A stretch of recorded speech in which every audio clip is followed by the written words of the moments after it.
जब हम किसी को प्रणाम करते हैं, उन्हें नमस्कार करते हैं या हमें कोई प्रणाम करता है, तो अनायास ही हमारे मुंह से निकलता है खुश रहो, गॉड ब्लेस यू, सदा सुखी रहो। ये जो प्रणाम के उत्तर में हमारे मुंह से निकलते हैं ना, ये कोई साधारण शब्द नहीं है, ये दुनिया के सबसे कीमती शब्द हैं। आजकल हम इन बातों को महत्व देना बंद करते जा रहे हैं, पर यकीन मानिए, जो प्रणाम के जवाब के रूप में आशीर्वाद हमें मिलता है या हम किसी को देते हैं, वो 100% चमत्कारिक शब्द होते हैं, बेशकीमती शब्द होते हैं। एक बहुत प्यारी कथा कहने जा रही हूं। महाभारत का युद्ध चल रहा था।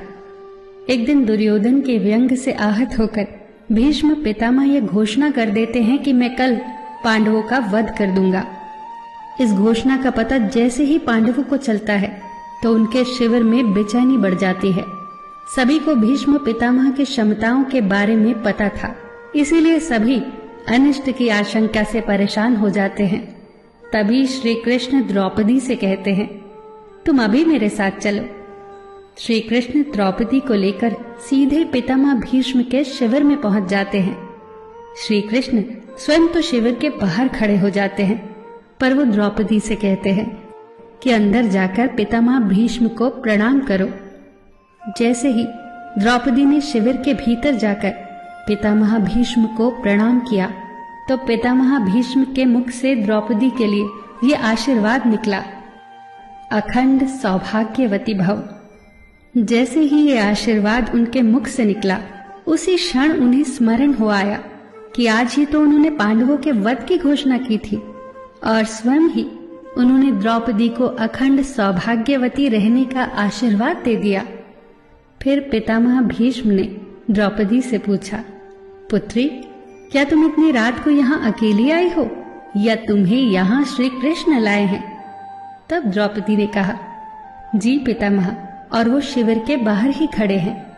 शिविर से बाहर निकलकर दोनों ने एक दूसरे को प्रणाम किया और पितामह भीष्म ने कहा, मेरे एक वचन को मेरे ही दूसरे वचन से काटने का काम केवल कृष्ण ही कर सकते हैं। शिविर से वापस लौटते समय श्री कृष्ण ने द्रौपदी से कहा, तुम्हारे एक बार जाकर पितामह को प्रणाम करने से तुम्हारे पतियों को जीवन दान मिल गया है। अगर तुम प्रतिदिन भीष्म, धृतराष्ट्र, द्रोणाचार्य आदि को प्रणाम करती होती और दुर्योधन, दुशासन आदि की पत्नियां भी पांडवों को प्रणाम करती होती, तो शायद इस युद्ध की नौबत ही न आती। जो हर घर में कलह कलेश का वातावरण रहता है, वो कहीं न कहीं इस बात के मूल से जुड़ा है कि हम संस्कार भूलते जा रहे हैं। हम जाने अनजाने अपने बड़ों की उपेक्षा करने लगे हैं।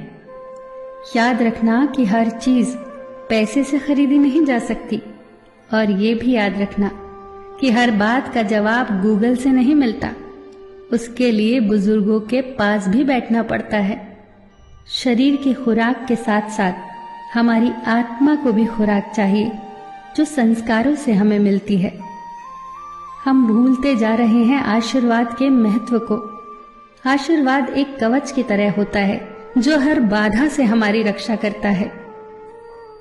कितनी सुंदर बात कही है किसी ने।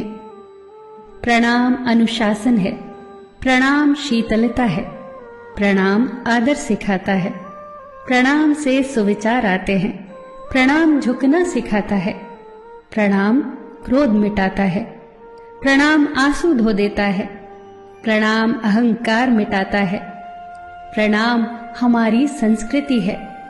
आप सभी को मेरा सादर प्रणाम।